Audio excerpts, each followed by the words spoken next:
देखो, उसका जो मेन 21 जुलाई को 38 पेज का पिटीशन प्रेसिडेंट साहिबा, हर एक्सेलेंसी प्रेसिडेंट ऑफ इंडिया, उनको दिया गया है। ये मर्सी पिटीशन, दया याचिका। और उसमें जो मुख्य लॉजिक जो सीमा हैदर के तरफ से, या सीमा मीना आप कहिए, क्योंकि सचिन तो मीना है, तो सीमा मीना के तरफ से जो दिया गया है वो इस तरह से कि मैं अब हिंदुस्तान की बहू, हिंदुस्तान के बहू को आप कैसे निकाल देंगे। दूसरी बात, मैं इंडिया में रहना चाहती हूँ। तीसरी बात, मैंने हिंदू सचिन से शादी किया है, तो शादी में मैं उसकी अर्धांगिनी हूं। चौथी बात, मैंने हिंदू धर्म, सनातन धर्म को एक्सेप्ट किया है, मैंने परिवर्तन कर लिया अपना धर्म। पांचवी बात कि ये सिर्फ और सिर्फ प्यार का मामला है और कोई मामला नहीं, सिर्फ और सिर्फ लैला मजनू का ये है। छठी बात कि मैं सरकारी महकमा से पूरी तरह से सहयोग दी हूं, जो जो प्रश्न पूछा गया है सब मैंने सत्य जवाब दिया है, सच दिया है जवाब। सातवीं बात कि मुझ पे दया करो, मैं दया की पात्र हूं। आठवीं बात कि मेरा बैकग्राउंड बलूचिस्तान का है, तो हिंदुस्तान कहां से कहां ये स्पिन फेंकती है। देखिए, देखो अज्जू, कि मेरा बलूचिस्तान का बैकग्राउंड है और बलूचिस्तान का हिंदुस्तान के साथ बहुत गहरा संबंध है, और अभी भी बलूचिस्तान के फ्रीडम स्ट्रगल को भारतीय सरकार सपोर्ट करती है। उस आधार पे मुझे आप एक्सेप्ट कर लो।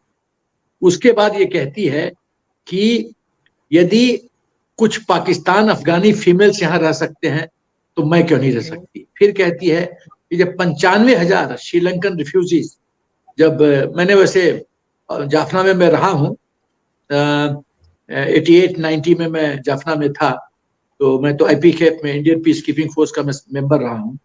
तो कहा जा रहा है कि 95,000 श्रीलंकन रिफ्यूजीज, तमिल रिफ्यूजीज यदि रह सकते हैं हिंदुस्तान में, तो सीमा हैदर क्यों नहीं, सीमा मीना क्यों नहीं। फिर वो कहती है कि पिछले 5 साल में 5,220 जो औरतें हैं उनको भारत की सिटीजनशिप दी गई है सरकार के द्वारा, तो मुझ पे क्या खोट है, मुझसे क्यों दुश्मनी। तो उसके ये लॉजिक रहे हैं। और कह रही है कि कुछ पाकिस्तान अफगान भी फीमेल्स यहाँ पर उनको परमिशन दिया गया है, तो मुझ पे इतनी कड़ाई क्यों। अब इसका तोड़ मैं बताना चाहता हूं, मेरा सिर्फ 2 लाइन का तोड़ है बस। I will hit the hammer on the head.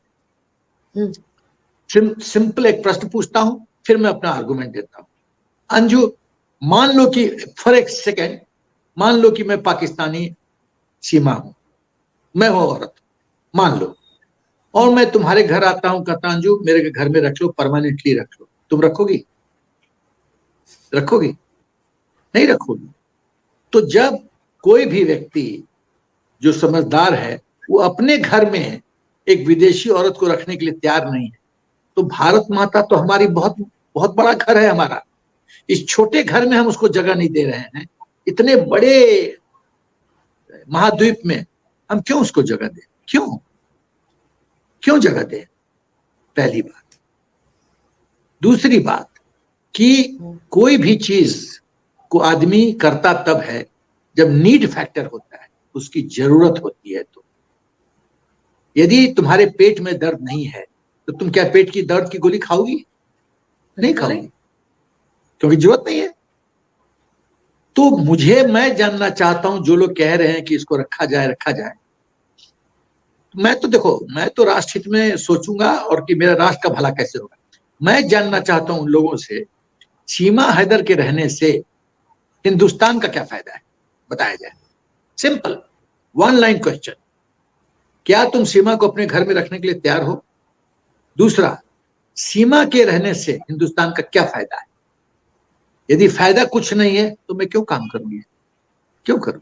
और नुकसान होने का बहुत गुंजाइश है, यदि अभी तक नहीं की है तो गुंजाइश तो है।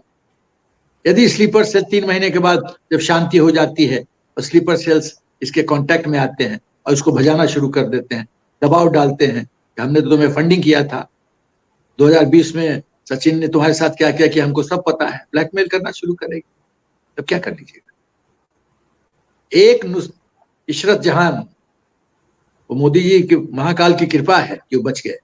एक इशरत जहां मोदी जी के लिए काफी थी, यदि इंटेलिजेंस एजेंसीज ने उसको ठोका नहीं होता तो।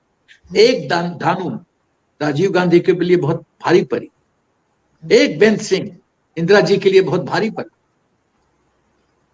एक एजेंट, एक व्यक्ति है, औरत काफी है किसी भी वीआईपी टारगेट को बर्बाद कर। मैं ये रिस्क क्यों लूं? मेरे को पागल कुत्ता काटा है क्या? जरूरत नहीं है। नहीं, मेरे पेट में दर्द नहीं है, मैं दवाई नहीं खाऊंगा। जिसको पेट में दर्द हो दवाई खाए, मैं क्यों खाऊं? Simple logic. इसका कोई उत्तर देके बता दे मेरे को। हाँ जी बोलो। 2020 में जब ड्राई रन कर रही थी, फर्स्ट रन नेपाल में आई तो सचिन मिलने गया। सचिन ने हेरा फेरी करके, हिंदुस्तान में तो मुझे समझ में नहीं आता आधार कार्ड वोटर्स कार्ड बन कैसे जाता है और वो लोग बच कैसे जाते हैं। वो बच कैसे जाते हैं? पब्लिक हैंगी होनी चाहिए लोग की। तो ये बनवा लिया आधार कार्ड, इसका तीन बनवा लिया। वो कही होगी मेरा 2 बच्चा, तीन आधार कार्ड बनवा लिया। अब नेपाल में जाके इसको दे दिया, वो चली गई वापस। तो ये चुपके से आधार कार्ड मिला गैर कानूनी तरीके से। और वो जब अभी आई तो उसको कोई बोला होगा, हाँ बताइए कौन है आप? मैं हूं सचिन मीना की पत्नी, ये रहा आधार कार्ड, खत्म बात। तो ये जब षड्यंत्र हुआ है, तो षड्यंत्र मतलब हिंदुस्तान के पूरे प्रोसेस को इस औरत ने चालाकी के साथ उल्लू बनाया है। सिंपल है। इस उल्लू बनाने की सजा है आउट ऑफ द कंट्री। देखो, हम इसको इस बार एक्सेप्ट कर लिए अंजू, तो भविष्य में कई सीमाएं इसी तरह से लॉजिक देंगी। बिल्कुल कि हम भी मिस्टर तोताराम से शादी कर लेंगे और सीमा को आपने रखा तो हमको भी रखना पड़ेगा। इस औरत को रखा गया तो ये बैड प्रेसिडेंस होगा। और मेरी तो सरकार से अपील है कि इसके पहले कि हर एक्सेलेंसी प्रेसिडेंट ऑफ इंडिया माननीय मुर्मू जी को ये फाइल पहुंचे, सरकार को इस पे चिंतन करना चाहिए कि क्या ये इसका रिक्वेस्ट टेक्निकली वैलिड है कि नहीं है। बिल्कुल क्या इसका टेक्निकली डिफॉल्ट है? ये एप्लीकेशन एकदम डिफॉल्ट है, टेक्निकली इनवैलिड है। ये टेक्निकली स्क्रूटनी के तराजू पे नहीं ठीक उतरता। और फिर मैं रिपीट करूंगा at the cost of reputation, भाई मुझे नहीं चाहिए तुमको, तुम्हारा हमको नहीं चाहिए presence. Simple, you are unwanted, please go back. एक और बिंदु, ये हिंदू बन गई है क्या? हिंदू धर्म में, सनातन धर्म में पॉलीगमी अलाउड है? 2 पति हो सकता है? नहीं हो सकता। तो गुलाम हैदर तो अभी भी कागज पे इसका हस्बैंड है, उसने तो डाइवोर्स दिया नहीं। वो तो मोदी जी से अपील कर रहा है, हमारी पत्नी को भेज दो, पत्नी को भेज दो, वो 2 बच्चों के साथ खुश रहेगा। नहीं, देखो ऐसा है, मैं किसी को हर्ट नहीं करना चाहता, वो मेरा स्वभाव नहीं है, लेकिन eight the cost of reputation मैं कहना चाहता हूं कि मेरी सोच 63 में सैनिक स्कूल चले गए थे लैया अंजू, उसके बाद फौजी ट्रेनिंग, फौजी फ्रंट रोल, ये वो दिवाली हम लोग फ्रंट रोल करके मनाते थे। तो क्या किसी ने बदमाशी किया तो रात के 12 बजे तक पीटी ग्राउंड में दौड़ते रहे, प्रिंसिपल ने पनिशमेंट दे दिया हम लोग को। तो यही लाइफ देखा है हम लोगों ने, तो बहुत टफ लाइफ लीड किया है। लेकिन जब देखता हूं कि यहाँ लोग भावुकता में बह जाते हैं और भारत माता का वेलफेयर नहीं देखते हैं, सुरक्षा नहीं देखते हैं, थ्रेट परसेप्शन ज्ञान नहीं, क्यों नहीं लोगों को समझ में आता है कि पाकिस्तान दुश्मन देश है, वो हमारा हितकारी हो ही नहीं सकता, नो क्वेश्चन। और जो मानवता की लोग बात करते हैं, तो मैं तुम्हें कुछ बताना चाहता हूं अंजू, कुछ डाटा मेरे पास है। इस पाकिस्तान जो राक्षसी देश है, पाक का मतलब होता है प्योर, स्थान का मतलब प्लेस ऑफ प्योर, ये सब कुछ है प्योर छोड़ के। कैप्टन सौरभ कालिया, कारगिल वॉर, क्या क्या किया गया उसका? उसके शरीर को जलाया गया, उसको कनपट्टी को गरम आयरन रॉड से उसको जख्मी किया गया, उसका आंख पंक्चर किया गया, उसके दांत तोड़ दिए गए, उसकी हड्डी तोड़ गई, उसको स्कल पे ड्रिल किया गया मशीन से, ड्रिलिंग मशीन से, उसके प्राइवेट पार्ट को डैमेज किया गया, टॉर्चर किया गया। Squad leader Ajay Ahuja, Kargil war, MiG-21 का पायलट, उसके साथ अत्याचार, टॉर्चर करके मारा गया। फ्लाइट लेफ्टिनेंट नचिकेता, वो प्रिजनर ऑफ वॉर बना, उसको टॉर्चर करके मारा गया। और ब्यूटी है कि नचिकेता को पाकिस्तान टीवी में पब्लिकली दिखाया गया कि हमने एक एयरफोर्स ऑफिसर को कैप्चर कर लिया है। हमने तो 93 प्रिजनर्स वार्ड को ऐसे परेड करके नहीं दिखाया, वो तो हैंडी टेक ओवर सेरेमनी था, बस दैट्स ऑल। और उनको इज्जत के साथ रखा गया।